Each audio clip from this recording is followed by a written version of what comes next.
everyone. Thank you for joining. We're just going to leave a few minutes for some more people to join the webinar, and then we'll get started shortly.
Okay, we'll get started, and hopefully some more folks will join us as we go.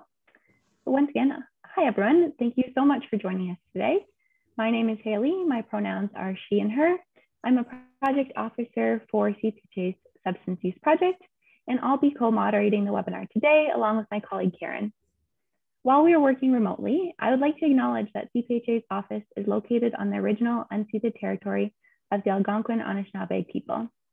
They have been the guardians of this land for millennia, and CPHA is grateful for the example their stewardship provides. CPHA is committed to working with First Nations, Inuit, and Métis peoples in their governments in realizing meaningful truth and reconciliation. Okay. All right.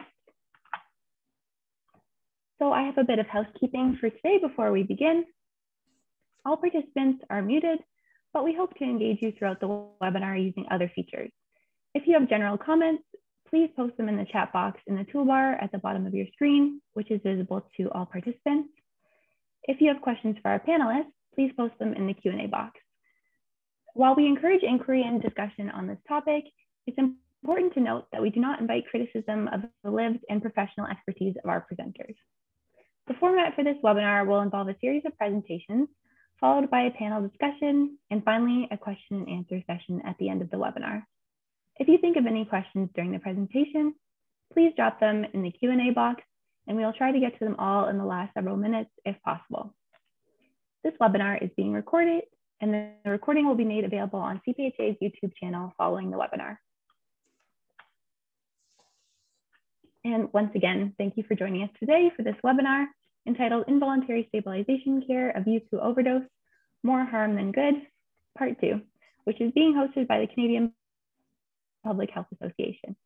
In February this year, the Harm Reduction Nurses Association and CPHA presented a webinar on proposed amendments to British Columbia's Mental Health Act that would allow for involuntary stabilization care of youth following an overdose, Bill 22, and discuss the potential harms and disproportionate impacts Bill 22 could have on youth and ethical issues associated with detention-based treatment.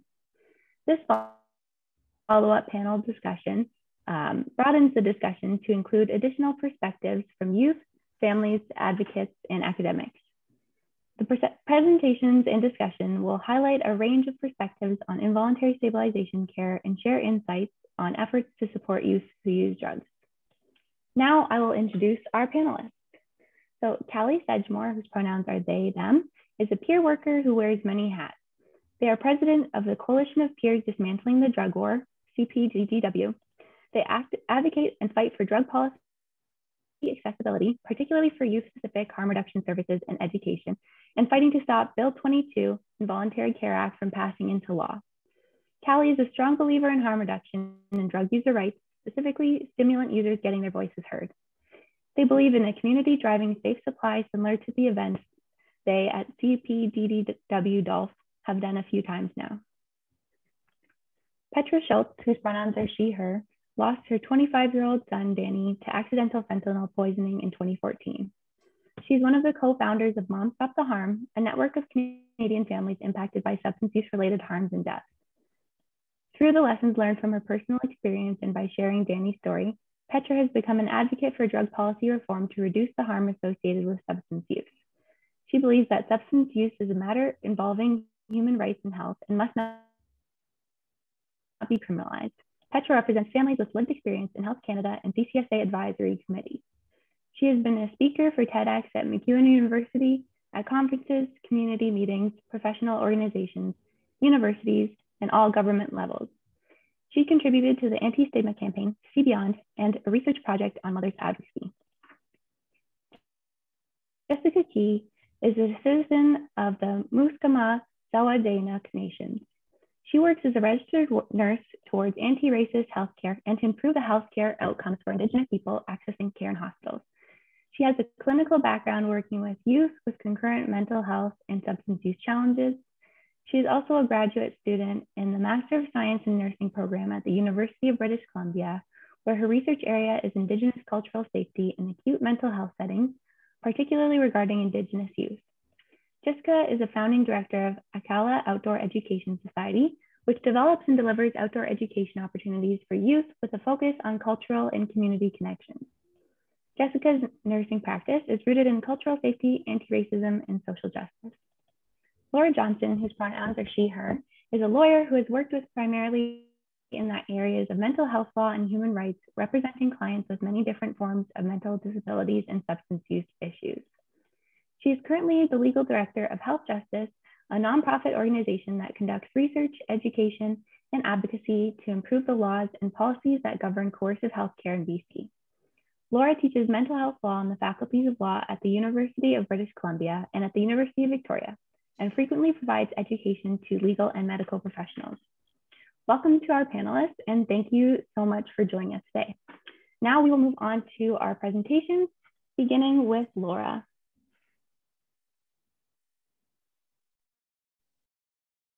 Thanks very much, Haley. And while the slides are being pulled up, I just want to acknowledge that while my organization, Health Justice, does work throughout British Columbia on the unceded nation territories of many different nations throughout this province, I myself am located on the ancestral and unceded territories of the Musqueam, Squamish, and Tsleil-Waututh peoples. On my screen, Haley, I'm sort of getting a bit of a, yeah, that looks a bit better. There's a bit of a cutoff happening from one of the PowerPoint slides. That's great. Thanks so much. Yeah, so our organization has a model of bringing together lived experience of involuntary healthcare, as well as expertise from legal and human rights resources. So my portion of today's panel is going to be focusing on the laws that are already in place in BC, the laws that are being proposed in BC, and some of the legal and human rights issues that are happening both with the existing law as well as with the proposed law.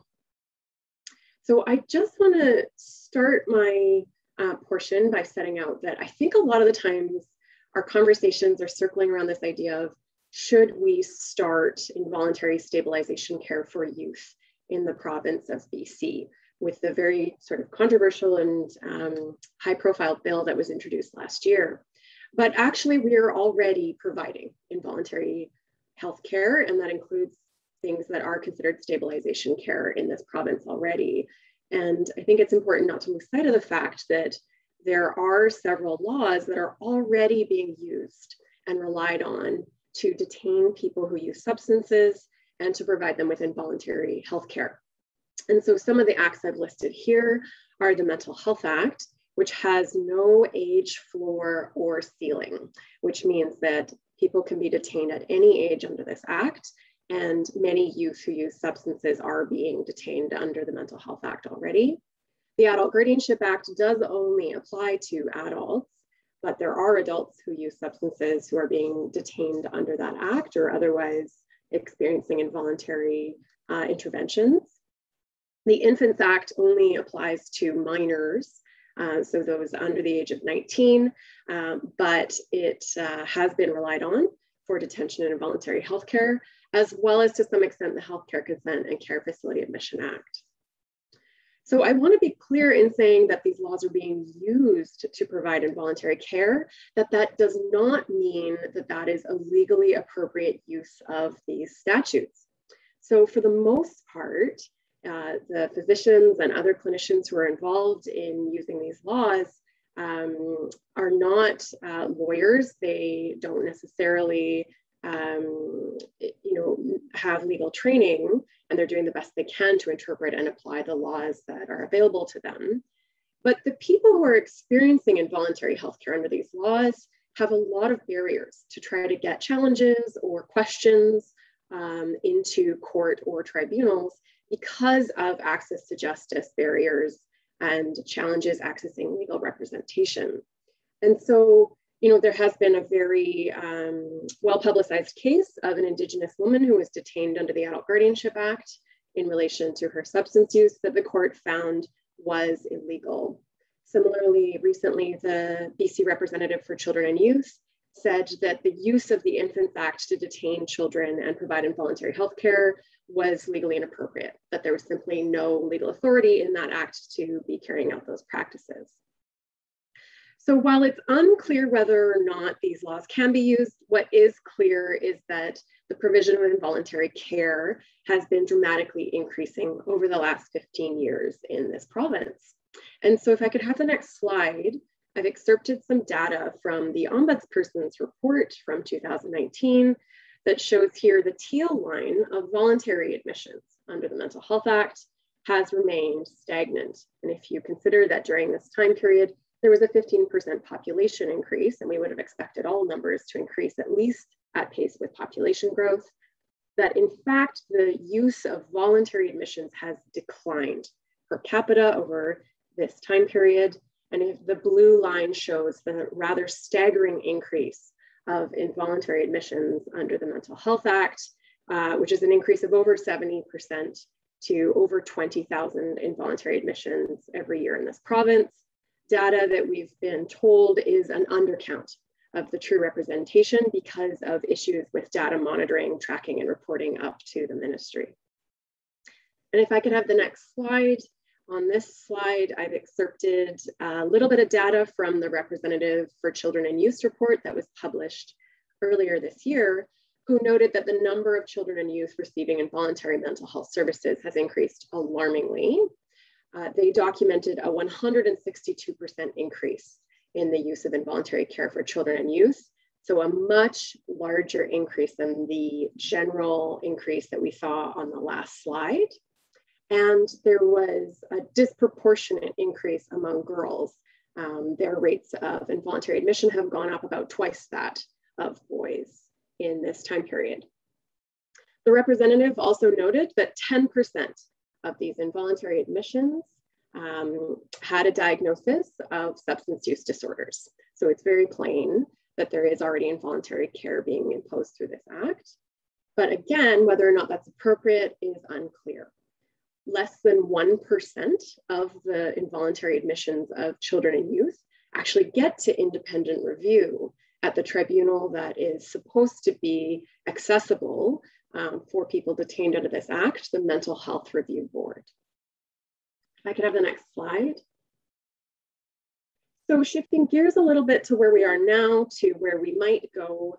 I understand that the last webinar sort of touched on Bill 22, which was tabled last summer for first reading in our Legislative Assembly, but was never actually passed into law. And since then we've had an election, but our current government has indicated that they intend to try to table this law again. So worth taking a look at. And just to give the absolute most brief primer about what Bill 22 would entail, it would authorize physicians to detain youth under the age of 19 for a period of up to 7 days after an admission to an emergency department as a result of an overdose. In terms of where they could be detained, the ministry would select facilities that could exercise this power. They've said that the facility has to have at least an emergency department, and it has to be a facility that is already detaining people under the Mental Health Act. And there are 51 places in BC right now that could meet that criteria. And so to be clear, Bill 22 wouldn't create any new facilities or any new services. It would just be adding additional legal authority to the services that already exist. And the bill says that it would authorize involuntary healthcare to address immediate medical needs without consent from the youth or any other person. It's quite a remarkable statement. It means not only can involuntary healthcare be imposed, but that it's not simply tied to their substance use. Immediate medical needs is defined as including anything done for a therapeutic, preventative, or diagnostic purpose or course of care. The only caveat being that they must not begin a long-term course of treatment for problematic substance use. But it's very clear that the bill would authorize displacement not only of youth's ability to make their own healthcare consent decisions, but would also displace the authority of parents and legal guardians to be making decisions for their children. And if I could have the next slide. There are many concerns about Bill 22, and I think there are other people on this panel who are better equipped to speak to some of those concerns, particularly about like what it will mean for youth and the potential disproportionate impacts on Indigenous youth who still continue to experience the impacts of colonization. But I will just highlight a few of the human rights concerns in the text of this bill. So one in particular is that there simply isn't sufficient protection from the use of restraints in this law. So Bill 22 authorizes the use of chemical, electronic, mechanical, physical, or other means to control or restrict the youth's freedom of movement within the facility. This could include solitarily confining youth in seclusion rooms, using mechanical restraints or chemical sedation to control youth behavior. This is quite a departure from where we are, generally speaking, in law. Many places in the world have completely prohibited the use of any form of restraint for youth in psychiatric care. And at least in other settings in BC, we have a lot more standards than this, that restraint can only be used as a last resort, that there's time limits on it, that there's tracking mechanisms, that there's review of the use of restraint. This is quite a huge sort of unfettered discretion to use restraint without oversight or accountability mechanisms built into how it's being used. There's also quite a bit of potential in Bill 22 to exclude family. So the law permits the facility staff to choose whether or not they notify a youth's parent or guardian that the youth has been detained. This is based on whether or not the facility staff perceive that the adult in the youth's life will be acting in their best interests. And of course, that's a factor to be considered, but it's a very sort of sweeping decision to make in relation to a youth that might have just come into an ER and the staff might have very little knowledge or relationship with, to not inform a parent or guardian about that youth's detention, and has the ability to potentially further isolate youth from family supports. There's also no sort of guarantees that we'd expect to see in a law authorizing detention and involuntary healthcare. So in particular, there's no access to an independent review mechanism. There's no way in the law to say, as a youth who's been detained, I don't agree with my detention, and I'd like someone independent from this facility to review it, like a court or a tribunal. The reviews that are contemplated in this bill say that the reviews are conducted by another physician. This could be a physician who's the colleague of the detaining physician of the facility. And even more alarmingly, if another physician isn't reasonably available, the physician who made the detention decision himself, herself, themselves, can actually review their own detention decision. So it's clear there isn't sort of a guarantee of an independent set of eyes for youth to be able to access a fair hearing and challenge their detention. There's also no legal advice and advocacy service baked into this law, something that the Ombudsperson's Office and advocates and activists have been asking for decades in this province. BC is one of the only places in Canada that has no legal advice service for people when they're detained under the Mental Health Act, which has created a huge number of downstream access to justice problems. As we saw, for example, less than 1% of youth are learning about and exercising their rights to review at the Mental Health Review Board. This is something that we absolutely would have expected to see, not just because our government has committed to eventually creating one of these services, but also because youth in particular can face more barriers in exercising their rights and raising their voice. And then I think this is just the last slide.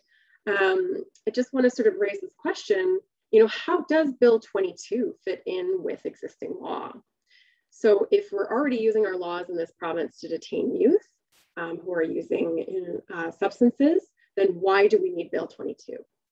And so I think this presents us with the situation of either the current use of the legislation is not appropriate, and then Bill 22 would be necessary. But that means what we're doing right now is not legally appropriate, which is concerning, or Bill 22 would actually be necessary to pass to be able to detain and provide involuntary care because our existing laws don't authorize that, in which case the current practices are unlawful.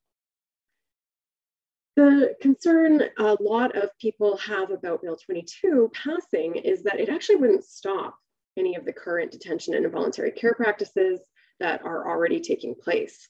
So this presents the possibility of something called psychiatric gating, which is when a detaining authority switches their legal authority for detaining someone, but for the person in detention, it just prolongs their detention.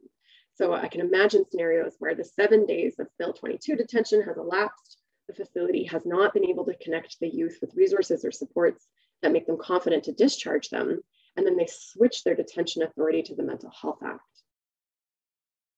And then Haley, I think I was wrong. This is actually the last slide. So I've already sort of documented a few of the concerns with the human rights issues that could be creating in Bill 22 as well as in existing laws. In particular, there's some compliance issues with our Canadian Charter of Rights and Freedoms, as well as international human rights agreements like the UN Declaration on the Rights of the Child. Certainly, I think there's widespread consensus that the Mental Health Act and its use is decades old. It largely has not been updated since 1964 when we passed it. And so it really has not kept pace with evidence-based care or addressed current contexts. But, as the sort of lawyer on the panel, I would just end on the note that, building in safeguards is not only legally necessary, but there's actually a lot of evidence that shows that it can be therapeutically beneficial to the people that we're hoping to help. That if people have access to rights, if they have more information, if they have access to fair hearing procedures where they feel heard, then they have better health outcomes. And so ultimately, promoting understanding and autonomy can also serve the goal of promoting better health in the long run. So I'll leave my portion there, but happy to hear more from my other panelists and discuss this in more depth. All right, thank you so much, Laura, for your very informative presentation. So I will turn next to Jessica for our next presentation. And I will pull up the slides now. Great, thank you, Haley. Thank you, Laura, for sharing such an insightful information about the legal kind of context and considerations that we're having this discussion within. As Haley pulls up my slides, I'll just introduce myself a little bit more. Gail Kasla, my name is Jessica. My family comes from the Musqueam Nations, and I'm also of a settler British heritage. I'm joining you today from the unceded traditional occupied territory of the Kikit Nation, and it's shared territory amongst many other nations in this part of the Lower Mainland. So I just a little bit, Haley graciously introduced my professional background. So I just want to kind of acknowledge that I can position myself as a mixed race, light-skinned, Indigenous, cisgendered woman with the good fortune to pursue advanced education and work in a field that I'm passionate in an urban setting. So yes, I work as a registered nurse. My background's in youth, mental health, and substance use.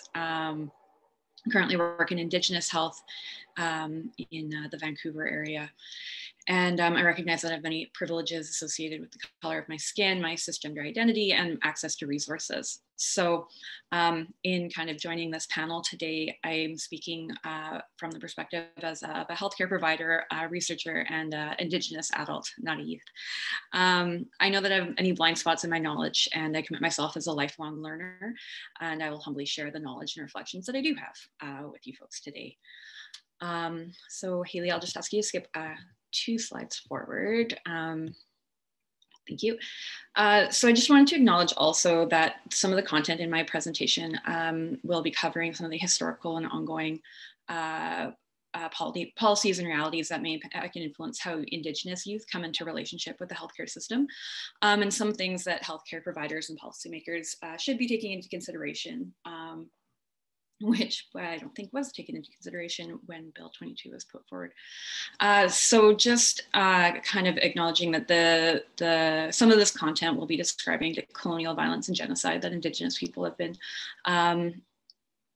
undergoing for quite some time. And I want you to know that I'm sharing this content not in a light way. I think it's really important to talk about and understand the context and the truth of the history and ongoing impacts of this violence, to understand how it continues to impact Indigenous people and Indigenous youth today. So I appreciate your presence here with me today.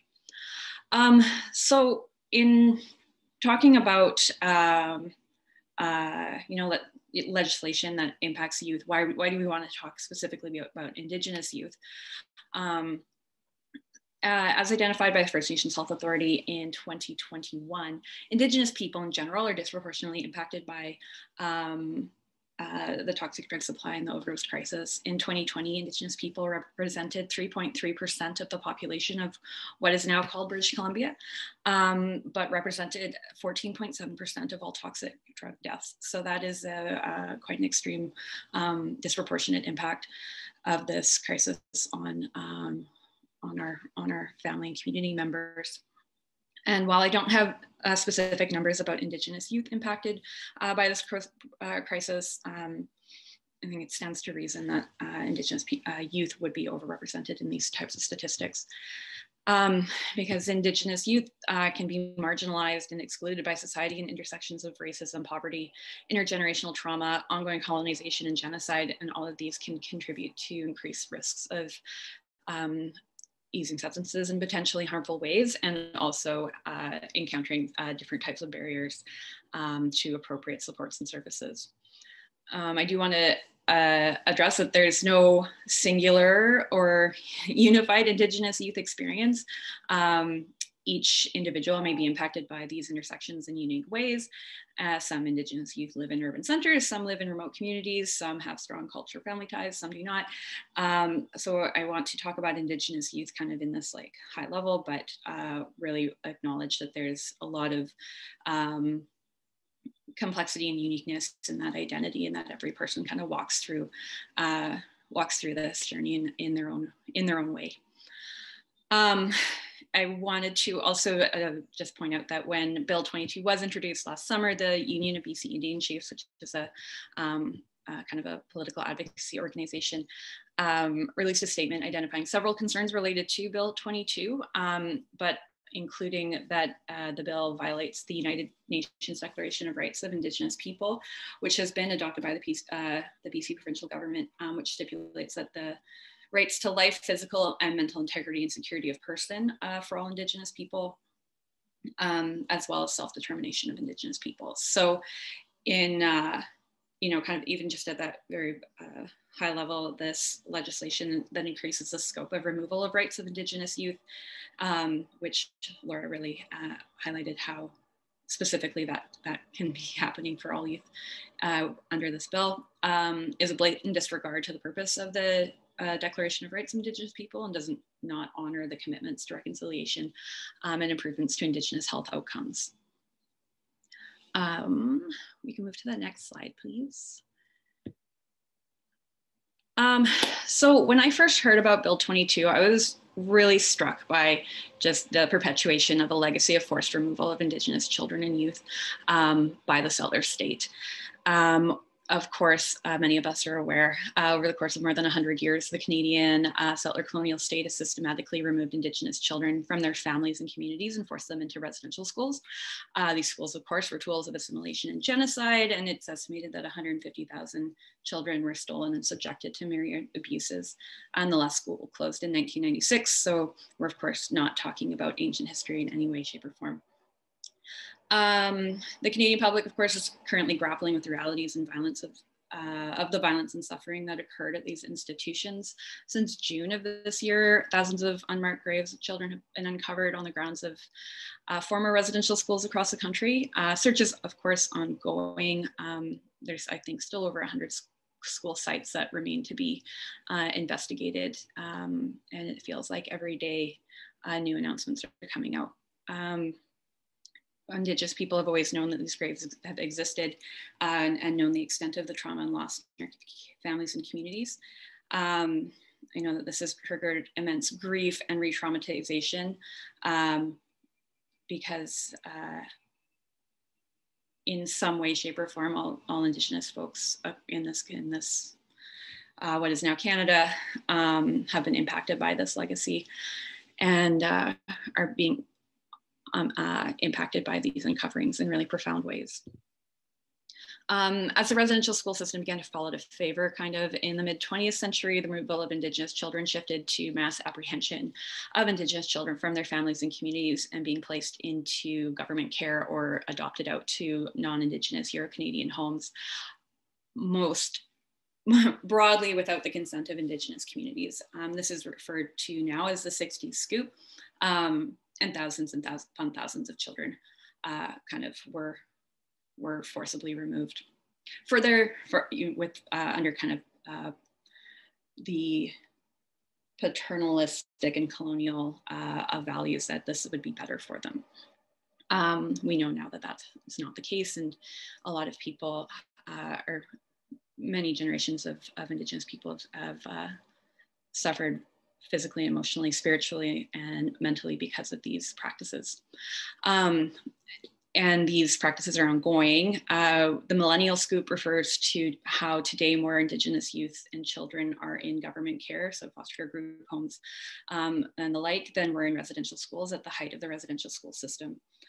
Youth in care face many challenges, which can be traumatizing, and that of course can impact mental health and substance use and continue to perpetuate the harms of colonization.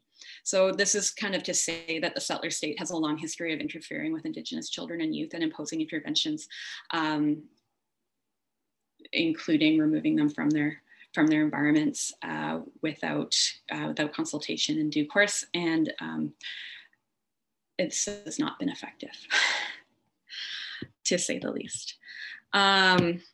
So we have this history. The current state of healthcare and mental health care in what is now British Columbia has been demonstrated to be quite unsafe for Indigenous people in general. There's a long history of anti-Indigenous racism in healthcare, and this of course shows up in our mental health care systems and services as well. In November 2020, the In Plain Sight report was released by the Honorable Dr. Mary Ellen Turpel-Lafond investigation, and they identified just high levels of anti-Indigenous racism and systemic barriers in accessing appropriate care kind of across the province. They also identified that there were high levels of mental health and substance use challenges experienced among Indigenous youth, but that's not being kind of adequately considered or addressed in the way that services are delivered and how healthcare providers are educated and supported to deliver safe care. And of course, another big concern, and that really kind of comes up when thinking about this this bill, is there are significant disparities in access to healthcare based on geography in British Columbia. We know that there are Indigenous people in every community in British Columbia, but a lot of Indigenous youth may be in rural or remote locations, as well as being in urban settings. And the types of care and the accessibility of care and the quality of the care can look very, very, very different in different geographic locations.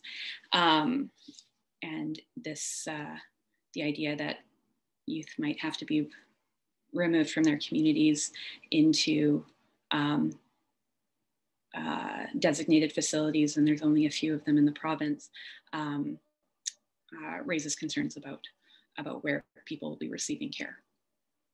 And so there is, because of racism that Indigenous people experience, because of historical and ongoing maybe poor quality or harmful care that they have encountered in the healthcare system and in other social systems and services, there's a lot of mistrust. And I encounter this in my work, and I see this in my communities. There's a lot of mistrust with the healthcare system and whether care that's being provided or interventions that are being offered are actually in youth and Indigenous people's best interest. And my question, of course, is, does this approach to care actually support increasing trust, or is it going to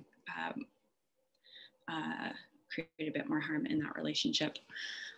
So I'll just move to my final slide. And just some considerations for maybe what could be considered as a way forward. That because the what's been proposed in Bill 22 does not address or any of these this context or these needs for Indigenous youth. So yes, given the context and the legacy of harmful government policies involving forcibly removing Indigenous children from their families and communities, what else could there be? So I think first and foremost, just an approach to trauma-informed and youth-oriented care and services in all settings, and we need to be really mindful about, again, the kind of the varied and unique experiences of Indigenous youth who use substances, and that there's no one-size-fits-all approach that's going to support these youth adequately or appropriately. And there has been a lot of work done by very many reports and investigations and inquiries, like the Missing and Murdered Indigenous Women and Girls inquiry, the In Plain Sight report, Truth and Reconciliation report around making recommendations on how government and services can proceed in a good way and take these factors and take this context in consideration, which is, I don't think, is being done currently.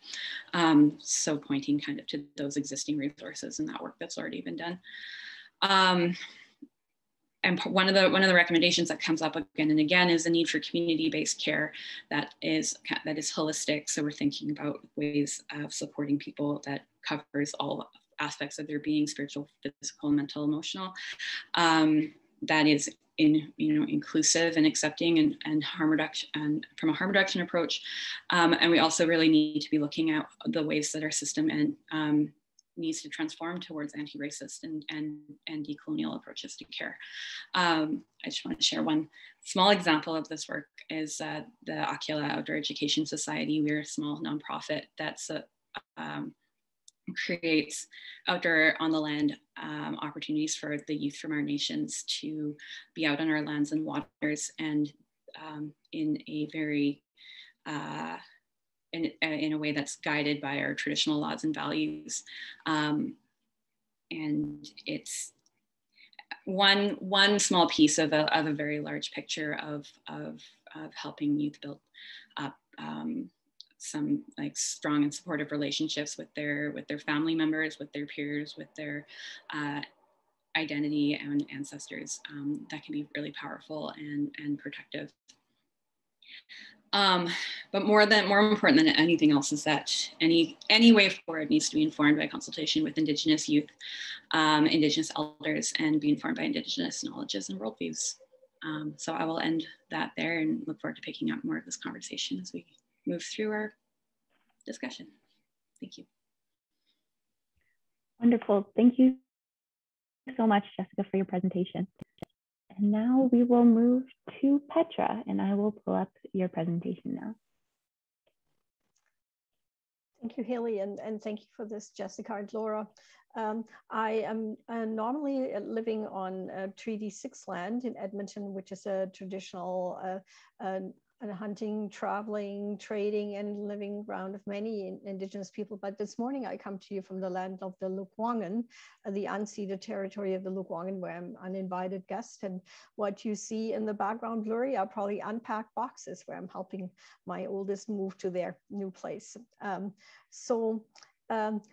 What I'm hoping to do is provide some of the family perspective with sharing some stories. And next slide, please. And why we share our stories as families, as do many other members of organizations that are listed here, is in hope that sharing stories will open hearts, and that open hearts will lead to open mind. So much of what we do in substance use policy and health policy and healthcare is based on morals and beliefs, and so little on evidence. And this is just one other example. Next slide, please. My story always starts here with my son, Danny. Danny died in 2014. He was one of the early victims of fentanyl drug poisoning before there were many health warnings, or it was really in discussion. While Danny was never subject to any involuntary treatment, I want to share a bit about Danny, because we thought Danny was in recovery at the time when he died, but Danny had relapsed, and the system had not given us any information about the risk of relapse, how we might support Danny, how we might keep him safe. And what's important about Danny's story is that he had a family that had knowledge of his substance use and was supportive, and we were trying to help him. Yet the stigma that surrounds substance use, which of course comes through the criminalization of substance use. I shake my head at anti-stigma campaigns, because how can you remove stigma for something that is criminalized? So the stigma that still surrounds substance use causes people to hide that they are using. And when people hide their use, their risk increases, and they're more likely to use and die alone, as Danny did in 2014. Next slide, please. This is on the left, my friend Maria Juritis, fellow board member, and her son Kelly.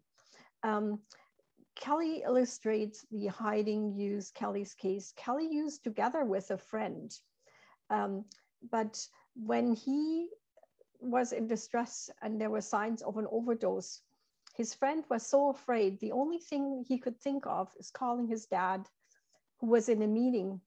And later phone records showed that while Kelly lay there dying, his friend tried to call his dad over 30 times in about a 20-minute period. And when he finally got through to his dad, and his dad dispatched 911, it was too late.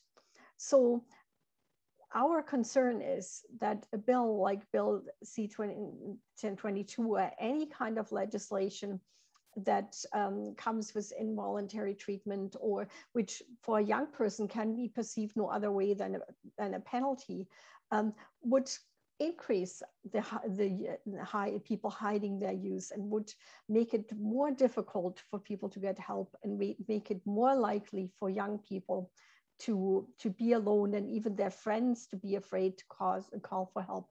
Marie was instrumental in getting the Good Samaritan Drug Overdose Act passed. And I'm really wondering, and maybe Laura can touch on that, how that act would interact with something like Bill C-22, because they're sort of, yeah, they have different intent and different direction. And the next slide, which is a story I want to talk more about.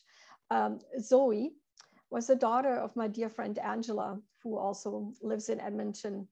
Angela shared in one of our blogs, she shared her experience with what's called PCHA, Protection of Children in Care Act, which is an act in Alberta, which is similar but not as wide-reaching as Bill C-22. It was enacted in 2006, and it allows a family, a guardian, to seek for a person to be detained against their will for up to 10 days. You have to seek a court order, and after the 10 days, you can extend for 5 days. The youth is taken to a facility where they're detoxing. When I inquired about what kind of detox it is, it's what people call a social detox, not a medical detox, which in most cases means that the child is it's a punitive measure. The child is left with a lot of physical pain and emotional pain in this process, as was the way with Zoe. What Angela did, Zoe as a youth was facing difficulties. She lost a grandma that she was really close to, and then her dad was diagnosed with terminal cancer all within a year. And Zoe was looking to heal her pain and turn to substances in doing so.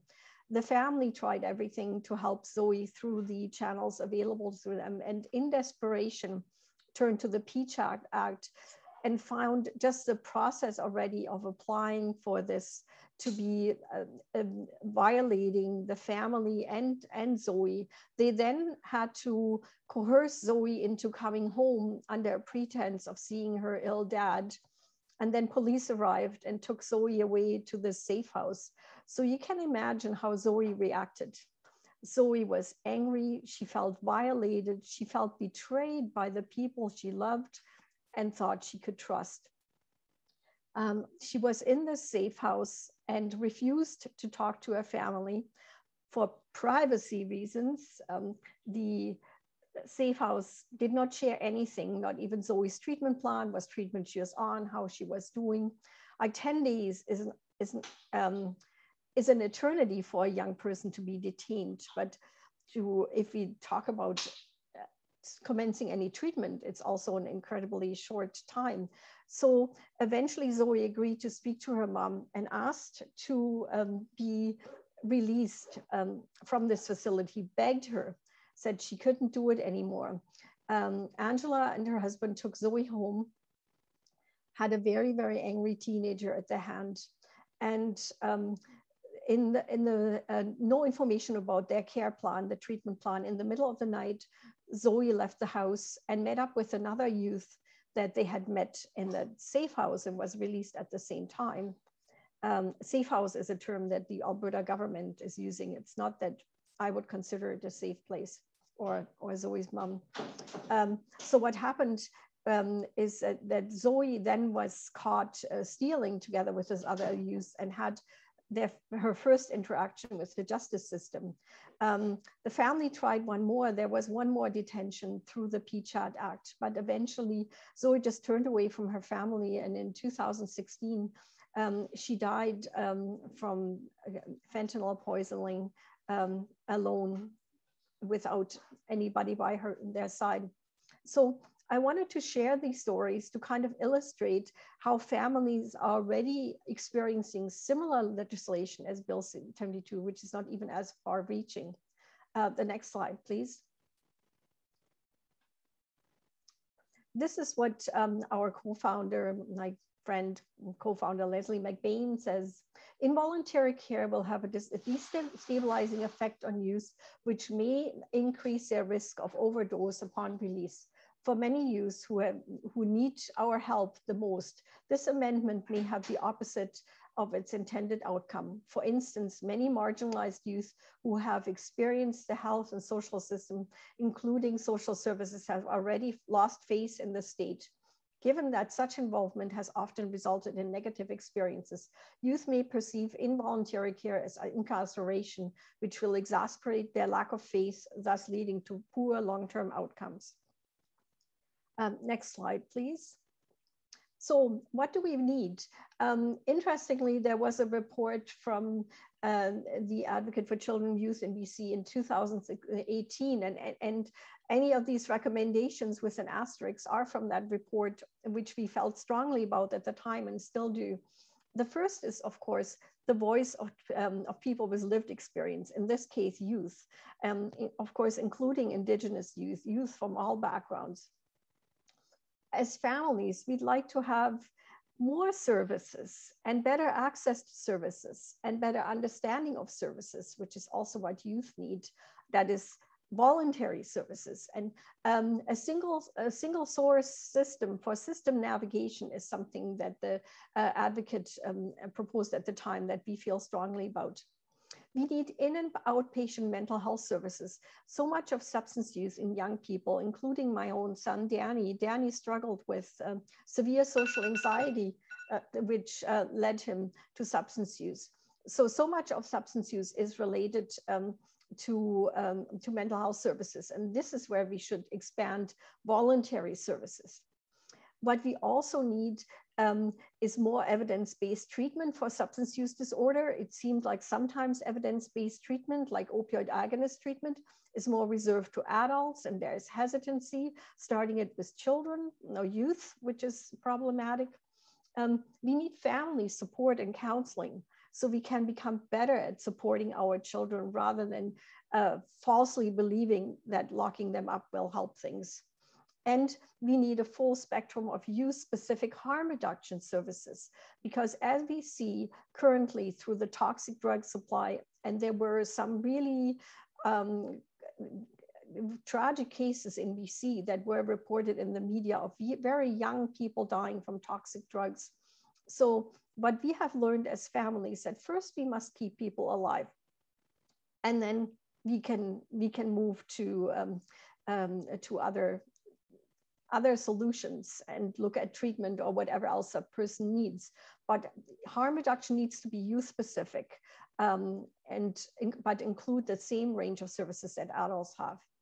And we're going to skip really quickly through the other slides, just a bit about Mom Stop the Harm, which you can of course find on our website. We started with 3 of us. We now over 3,000 families Canada-wide. Most of us come to us for support and advocacy. Next slide, please, which are the 2 areas that we work in. Most families come for support.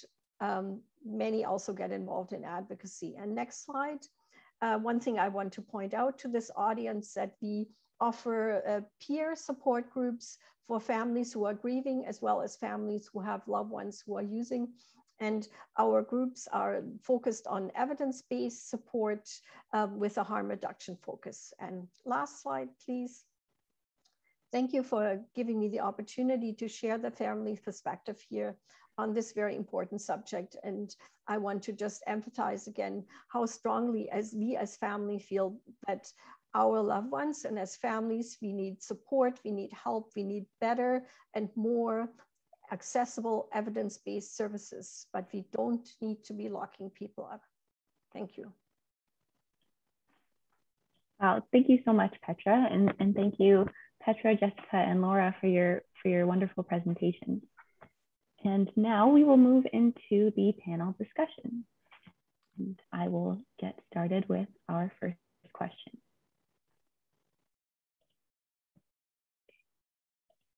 Okay, so our first question here is, what lessons can we learn from the process around Bill 22, and how should this inform our future work to support the health, wellness, and safety of youth? And I'd like to start with Callie for this question. Hey, thank you. Yeah, the biggest thing that didn't happen with this bill is it didn't consult with youth. It was just kind of pushed, was really pushed into legislation right away. So it's just like you need consulting with youth is critical, but also just not just youth, but a variety of different youth, like having youth who experience involuntary care, and just youth who use drugs, substances, youth from care, and then youth in stable homes or live with one or both parents.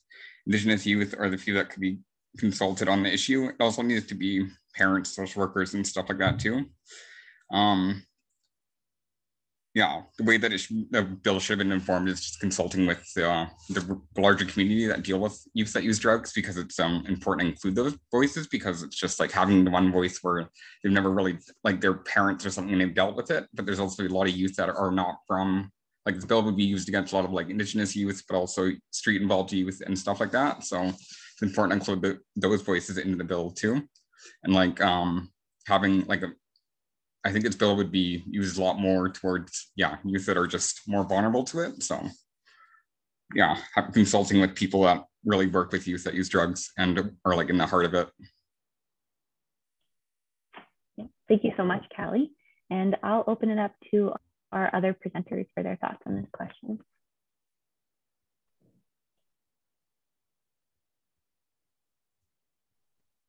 I'd like to echo what Callie said. Like, who asked for this? Really, where did this come from?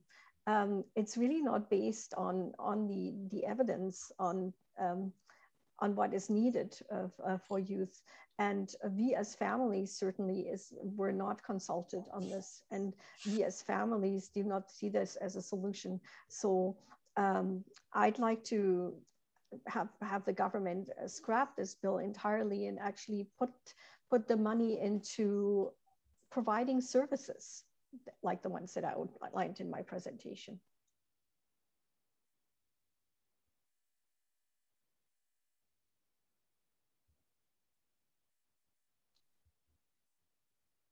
Yeah, I completely agree on the consultation point, and I won't make it because Kali and Petra have made it very well. But I think what I would add is an idea around transparency.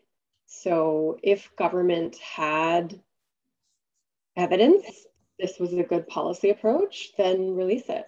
I think that's very important. If they have research that indicates that this is going to help youth, I want to see that. That sounds very important to me. But they referred to there being sort of pilot projects that took place and that there is evidence, and they haven't released it. And after months of not getting it, I actually did a Freedom of Information request to get it. And they have, again, refused to release it through the Freedom of Information request process. So, you know, if you're going to take a substantive policy approach or legal approach, and you say that you have evidence to support it, then great, let's look at that evidence so that we can all have a better informed conversation about what that evidence is. You know, if a pilot project did take place in BC and was promising, it took place without Bill 22 being in place. So even if there were good outcomes from it, why does that mean that we need Bill 22? To me, a lot of this looks like trying to fill a gap in services with law. And you can't really plug a gap in services with law. You need services to fill the gap in services.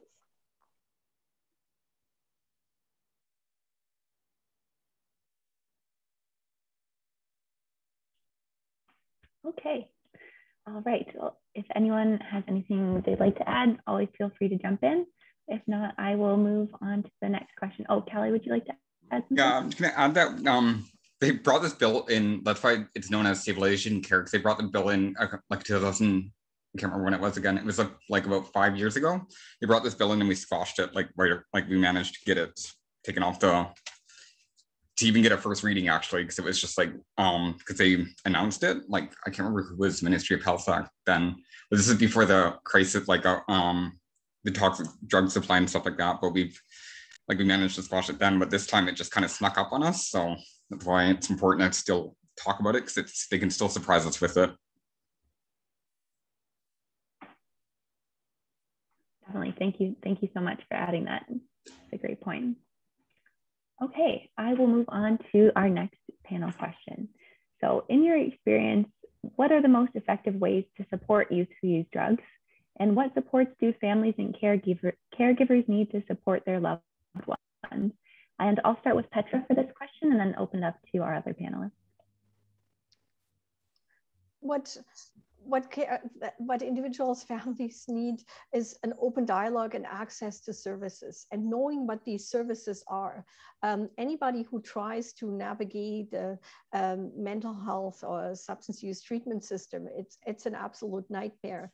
And much of it is dominated by private providers that are, their regulations for those facilities still focus on things like fire exits and smoke detectors and those kind of things, but don't regulate the standards of care provided. They don't regulate closely the qualifications of people provided. They don't regulate things like, do I get my money back if my kid is kicked out because they smoked or took some cannabis? So there are a lot of issues as families that we have in terms of not getting access to the right kind of services in a quick enough of a way to make a difference for a child that is looking. We have a lot of family members who are looking for help and are unable to get the help they need. And locking up those who are not looking for it at the moment is not going to provide, as was otherwise said, will not provide more services or provide more supports. So really, that is where the investment needs to be. And it can't be a small investment. It has to be a significant investment. It has to be trauma informed, because many of these children and youth also deal with trauma. And it has to be informed by Indigenous people. Thank you.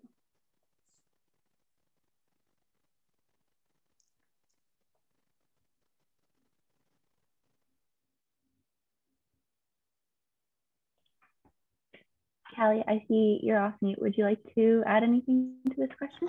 Yeah, I think a big thing that needs to be, like, what additional supports, what the effective ways we can support youth that use drugs is just having services and supports that are like harm reduction education from a non-judgmental point of view, from like care perspective, but especially from people that are under the age of 30, having that, but also just understanding that youth use drugs and are going to use drugs no matter what. Like, it's just a common thing that's going to happen. Like, we've all done that in our adolescence. So it's just understanding and accepting that by just not going in saving mode all the time when you see a youth that's using drugs and thinks they need to go into treatment or detox, because there's a lot of reasons why youth use drugs. And the other thing is just youth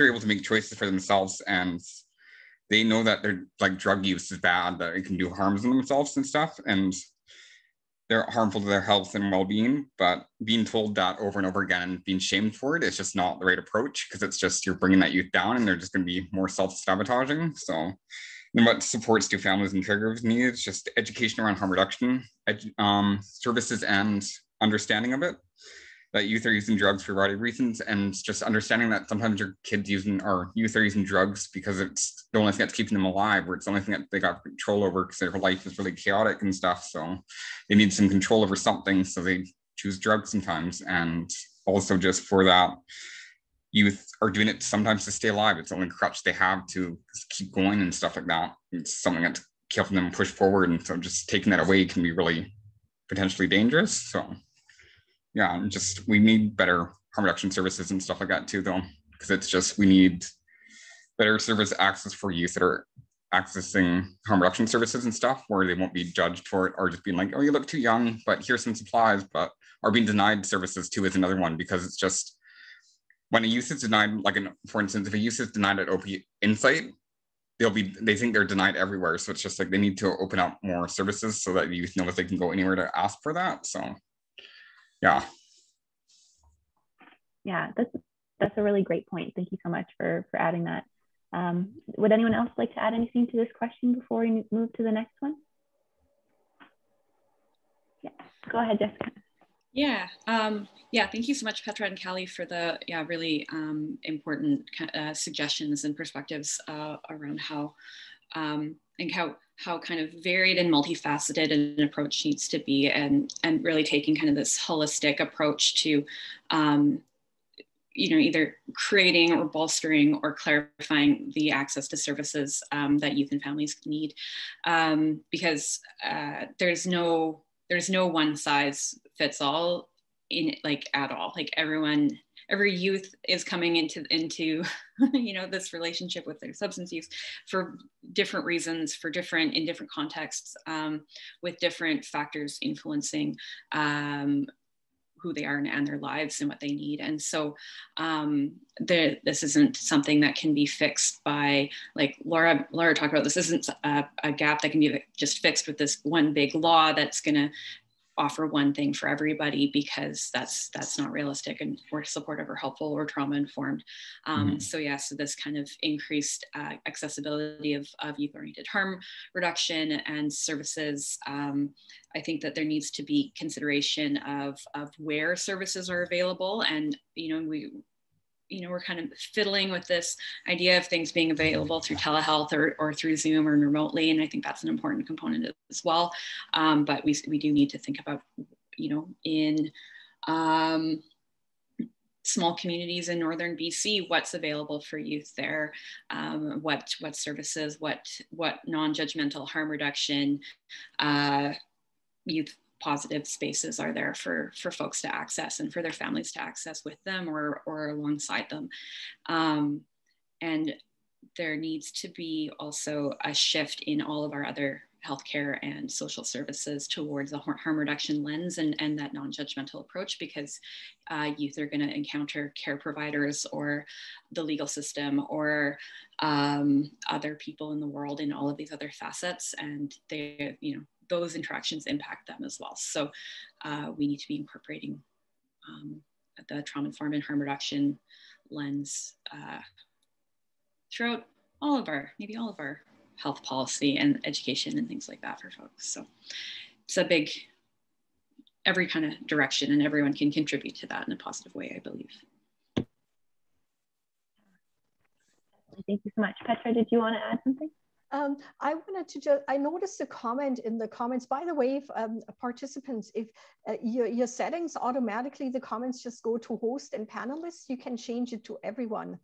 Sometimes it's nice for everyone to see your comments. And somebody made a comment that there are success stories of children and youth who've been in care, and their child is one of them, and that they feel that one story like Zoe's does not mean it doesn't work. What I would say to that, Angela wrote a blog that you can find of our website, The Trouble with PCHA, where she also links to a research article that there's plenty of evidence that shows that compulsory care doesn't work.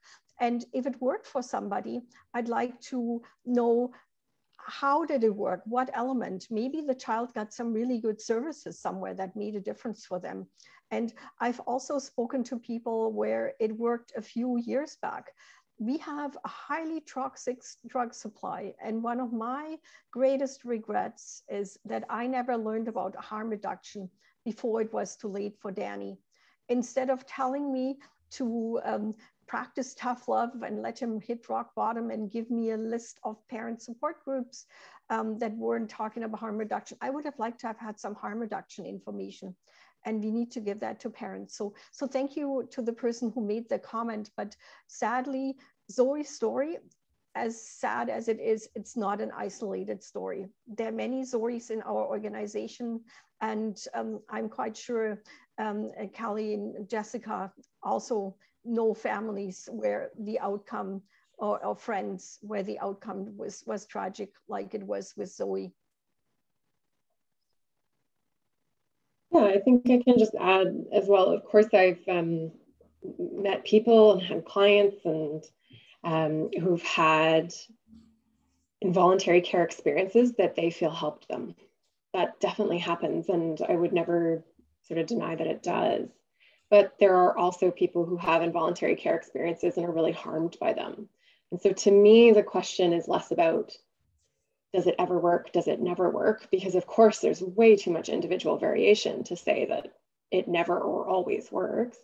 To me, the question is, how do we sort of keep as many of the helpful components and reduce as many of the harmful components?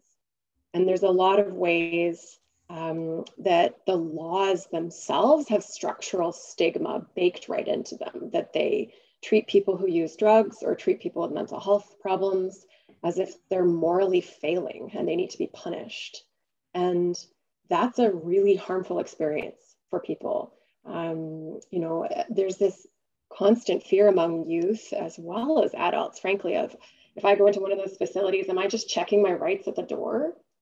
And there's a lot we could be doing to make sure that that fear is reduced, right? Why are we still solitarily confining people in civil hospitals, especially when we've moved away from that in prisons, for example? Why are we still denying people access to outdoor space, fresh air, and in particularly for Indigenous folks, being able to access outdoor space in the land can be incredibly important for healing. And yet when you detain someone in a facility, you often remove their outdoor privileges. Why do we take people's clothes away from them and put them in hospital gowns and pajamas and sort of reduce them to a patient rather than someone who can express themselves or have some individual variation or cultural attachment? So I think, to me, the question is, like, how do we stop this experience from being so harmful? Because a lot of folks come out traumatized and then are too scared to contact health or social services again. I have clients who have like very serious physical healthcare needs who are terrified of nurses, terrified of hospitals, terrified of social workers because of these involuntary care experiences, and who are then alienated from getting any help again in the future. So how can we make sure that, you know, you don't check your rights at the door, that as much as possible, we treat people like full participants in their healthcare and their lives, and treat them with as much respect and dignity as possible so that they aren't sort of completely alienated from health and social services again in the future.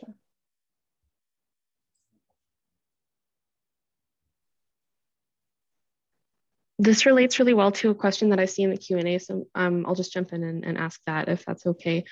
I think it just goes into a little bit more specifics on what we're talking about. So the question from Lisa is, there are lots of discussions around trauma-informed care that reduces harm, but these almost seem like buzzwords. What are some examples of harm reduction services beyond providing supplies for safer use and services that incorporate trauma-informed practice in a meaningful way?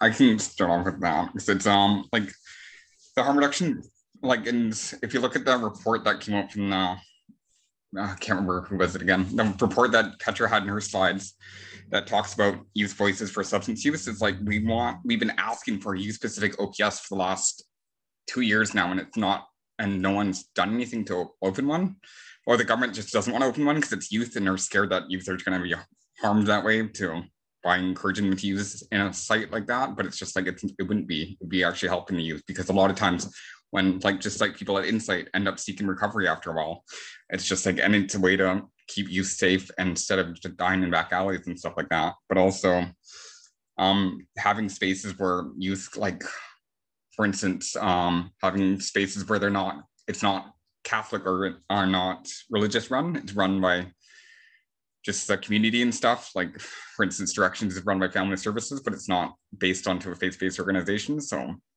and the way they do it there is just like, it's all peers and stuff, people that have experience and through it, people that have lived through street involvement and stuff like that. I think it's important to really include those voices when you're talking about youth, especially in youth substance use. But it's for in trauma-informed care, it's just having people there with lived experience. It's just really important, and keeping that focus there, and just keep making sure that people who work with you, that are working with youth, maybe have some kind of lived experience with them, so if you're able to relate with them and stuff like that. If I can add to that, harm reduction starts with knowledge. And that this is what we were lacking. And we need to give young people knowledge in places where they are, like in schools, for example. The research of Emily Jenkins has shown that young people have a preference for harm reduction-based information that gives them a fair assessment about the benefits and the harms certain substances can cause, and how they can keep safe. And still, in so many schools, you hear these horror stories about schools doing show and tell trips into the downtown East Side, which is just so degrading and absolutely horrible. Thankfully, these were stopped. But that is not education. We need honest, harm reduction-based, evidence-based information to young people, just like we do. I remember when I'm a little older than most panelists, when sex ed was introduced in school, everybody thought that young people would just go out and have lots of sex. They didn't know they were already doing that.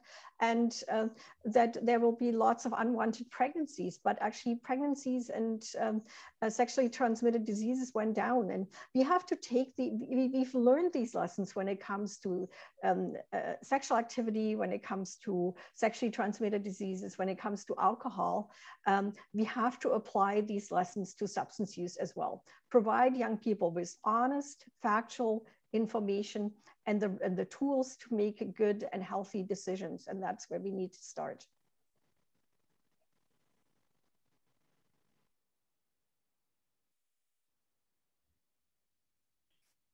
Definitely. Thank you so much, Petra.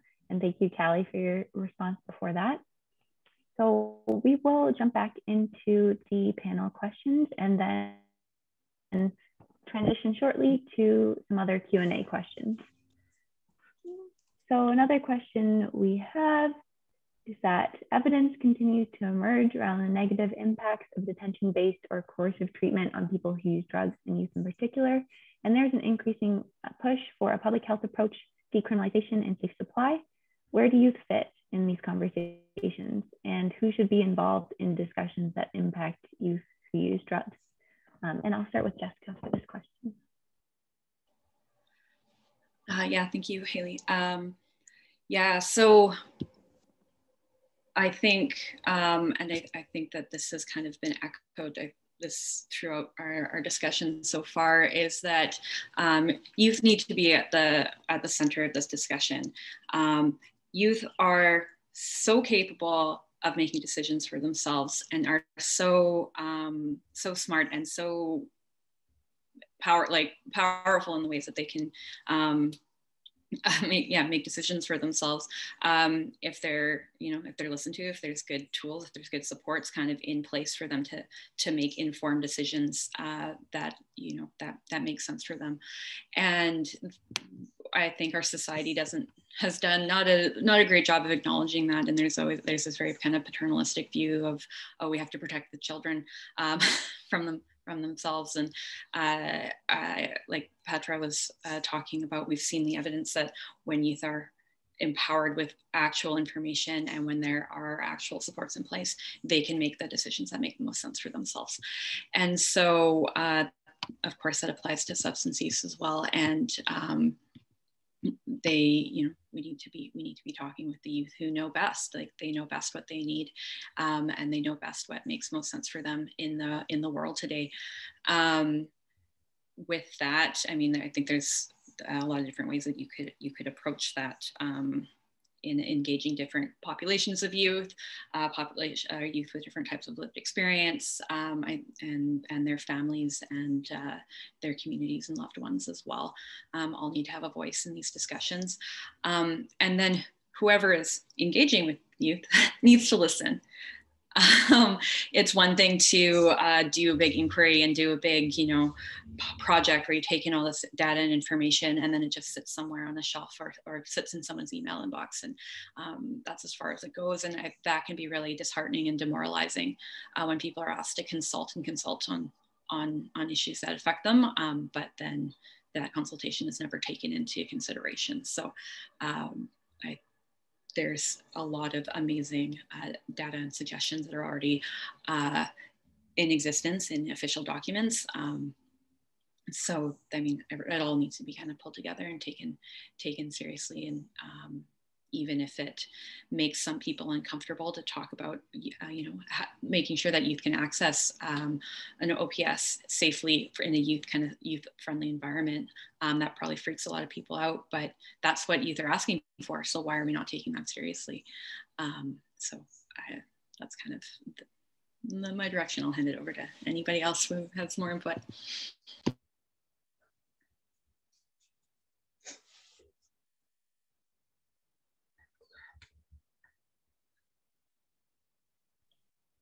I just wanted to add on to that. It's just about, Bill 22, crap, I can't find where I was at.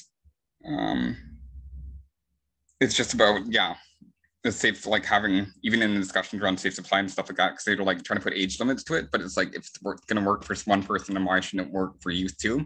Just having those age limits is just not something that needs to be done. Like, it's possible, but it's just like, it doesn't need to be done, because it's just like, it's youth are dying from the same drug supply that's been toxic to us for a while now. So, and then also just because youth are most often targeted by police too when it comes to drug use. So as soon as they're criminalized once, they're kind of stalked by police for a while. So it's just finding solutions for that too, but also just making sure that youth are not being criminalized at such a young age, and that follows them to into adulthood and stuff like that. So.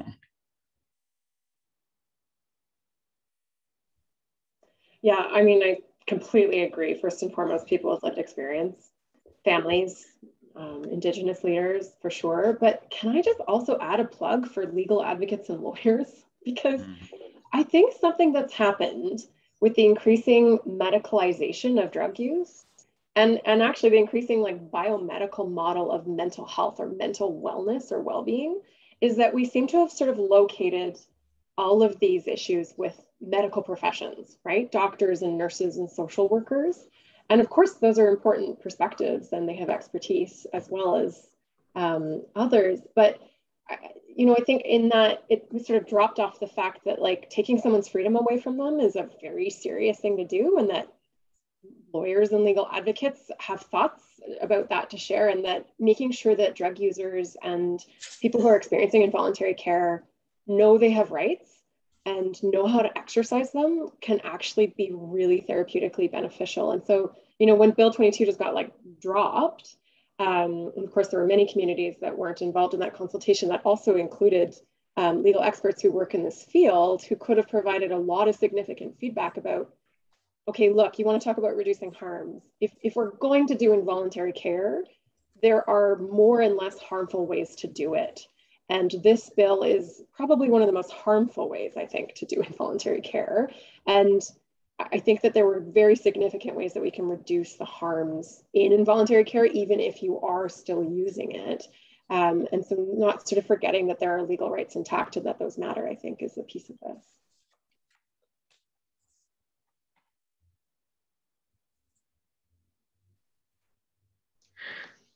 I'm just going to jump in again if there's, if now's a good time with another question from the chat. And I think it relates to the next question we have in our panel discussion. So I think I'll just combine the two if that's all right. So what are some of the ways that those working in the healthcare setting can support the autonomy of youth in making decisions? And are there youth patient advocacy groups that healthcare providers can connect with, and what would you recommend?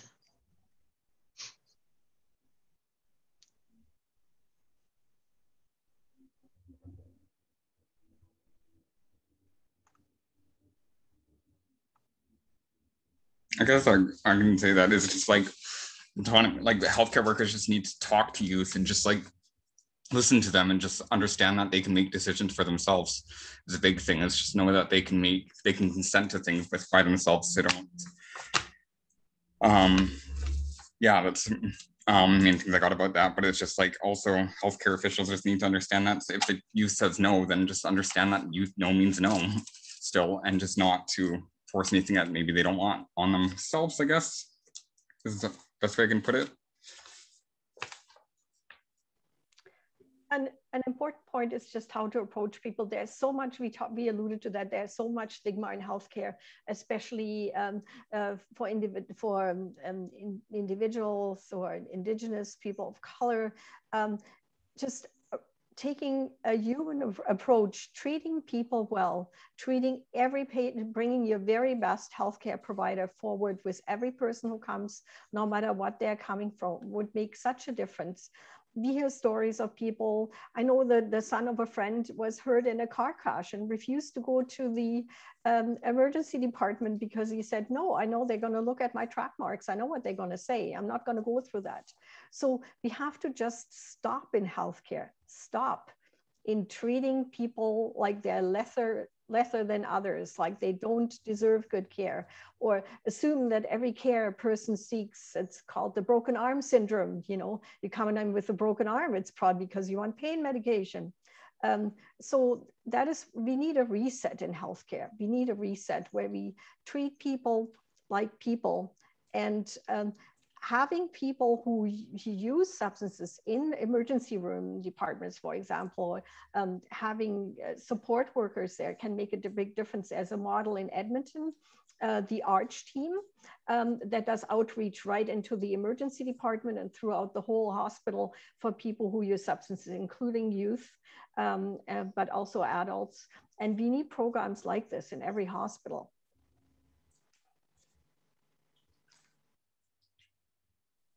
Yeah, I think I really just want to sort of acknowledge some of these questions and comments that we're seeing in the chat, that like, okay, you know, we understand there are huge systemic problems, and of course we need to fix those, but what do we do as individual healthcare providers right now with, you know, completely exhausting and really upsetting situations of, you know, seeing youth repeatedly back in emergency room departments and discharging them to situations where, you know, they don't have a great living situation or set of supports, and how scary and painful that must be as a health worker who really wants the best for this individual.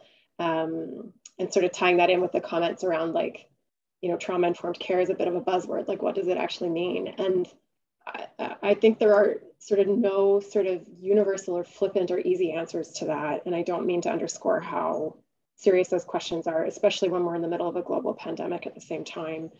But just, I think for me, a lot of the times what it comes back to with providing services to folks in this situation is that a lot of situations that cause trauma were ones that removed control and choice, right? Something violent happened to you, something terrifying happened to you, and you didn't have control. And so when your health services or your legal services even, because I think we could be doing a much better job as a legal profession, also remove control, it's going to be potentially re-traumatizing. And so I think if there are any ways to sort of ask the question of, in this moment, is there something small and meaningful as a way to connect with someone? Like, you know, I gave the example of clothes because so many of my clients say this to me, that just the process of having my clothes like forcibly removed from my body, especially for people who've experienced sexual violence in a hospital setting, like, could you just let them keep their own clothes? Or is there a way to connect them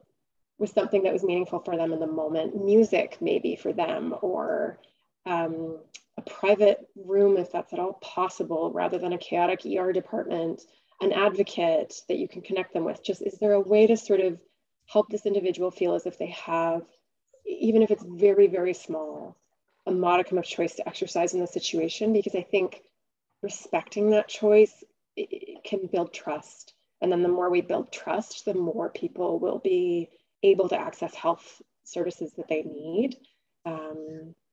Not a great answer, I know, but that's sort of where I come back to as a service provider as well, is what dignity or choice can I build into this situation whenever possible? Thank you so much, Laura. And that ties really well into a question that we received in the chat, and I'll maybe open it up to the other presenters as well to reflect on this. So what do we do in the short term while we are trying to promote system change as per all the speakers' perspectives?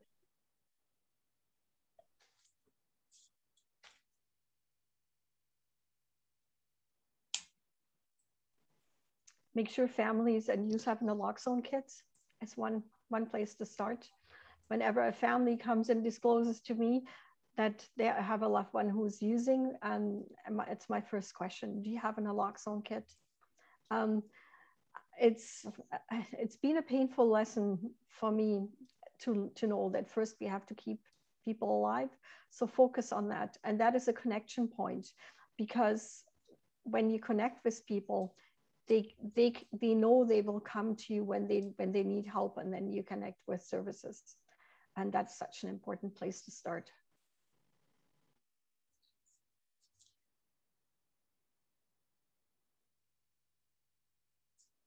And I think just people knowing the fact that youth, just again, youth use drugs, and just we need to accept that, but also just like not jumping into save me mode or save them mode when they come to you and tell you that, or they disclose to you that they're using drugs. It's just like, because that approach can be more harmful than good, but also just noticing that youth that have mistrust in the healthcare system and stuff like that. It's like Bill 22 would be awful, but also just know that sometimes they just need someone to listen to them and just hear them out, not just someone that can give them advice or something like that, like offer advice and stuff like that when they ask for it, or just like if they're like seeking it, but just not, because one service that you think might be good for them maybe not be good for them at all because they've had bad experiences there and stuff like that. So giving them choices too, it's just another big thing is just giving them options to different things too, not just one service that you think might be best because you read it's better or something like that too.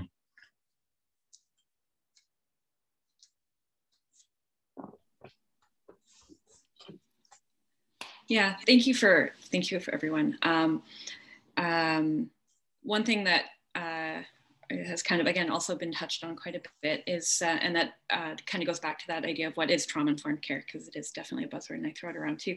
Yeah, we go back to the kind of the ideas of like consent, like consultation, choice, and really listening to what people tell us. And, you know, it's, in a way, if someone's coming back through the emergency room, like that's not a deal. We don't want people doing that. That's not good for the system. It's not good for people, but at least they're there and they're coming back there and they're coming into contact with the healthcare system. And hopefully each time that they do come into contact, they can feel that they had some control and about their care, that they had some input, that they were treated like a human being who had rights and who matters and who is cared about, and that they that the care that they receive is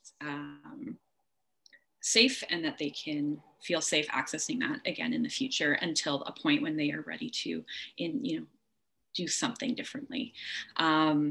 Or they have the a different resource or different support in place for change to happen in their lives. But I don't know that it's no single settings kind of responsibility to change everything about someone's living situation. That's not a realistic expectation to put on practitioners in an emergency department. Although I know that is in reality kind of how that feels. But if we can kind of like roll it back, that you are here, and what are the things that we can do in this moment that can help someone feel, again, dignity and control and safety.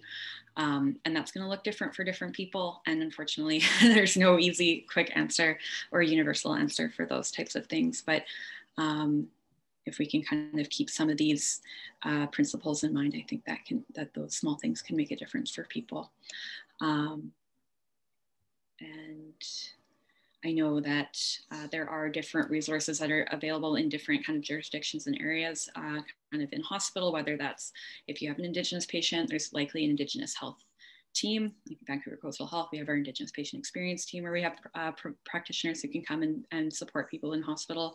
There are different community resources. There might be peer support resources, like Petra was mentioning. There are in Edmonton. I think there's some jurisdictions in BC that have that, have those types of connections for people, and just kind of utilizing what exists in your locale to support people. And if those don't exist, maybe advocating for them to exist within your system. Can make a difference for folks. So. Yeah, wonderful. Thank you so much, Jessica. And so before we wrap up, I'll just see if any of our panelists have any last thoughts they'd like to share.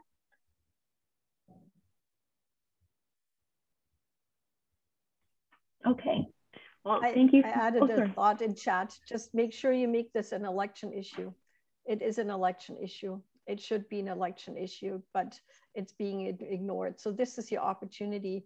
Bill C-22 is provincial, but this is the time to ask the federal parties and leaders and candidates what they can do. Yeah, and just like Bill 22 could potentially be could be brought back into House without us knowing, kind of, because it would all it needs is just 2 more readings and then it could be passed into law. But just keep advocating for it not to happen. So just keep watch out for that too, just because like he's got a majority government and stuff. But and also just respect and just understand that youth can make choices for themselves, but each youth is different. Like each youth has their own different personality and stuff like that. That's what makes them so unique, but also just, yeah. That's all I have. Thank you so much. Yeah, that's I think a wonderful closing thought. So that's much appreciated. So yes, I apologize that we are out of time. And we apologize if we did not have the chance to answer all of your excellent questions in the chat and Q&A, but we really appreciate everyone's interest in this topic. And thank you once again so much to our wonderful panelists for sharing your insights with us. There were some great presentations and great discussion today, and we really appreciate it. And so just to let everyone know, the webinar recording will be posted to CPHA's YouTube channel, as well as to the Canadian Substance Use Resource and Knowledge Exchange Center site, which is available at substanceuse.ca. And we will also send out the link to the recording to all webinar registrants. Please stay tuned into the CPHA Weekly Update for information about future webinars in our substance use webinar series, which will become the SURE webinar series shortly. Thank you everyone for joining us today, and we hope to see you again soon.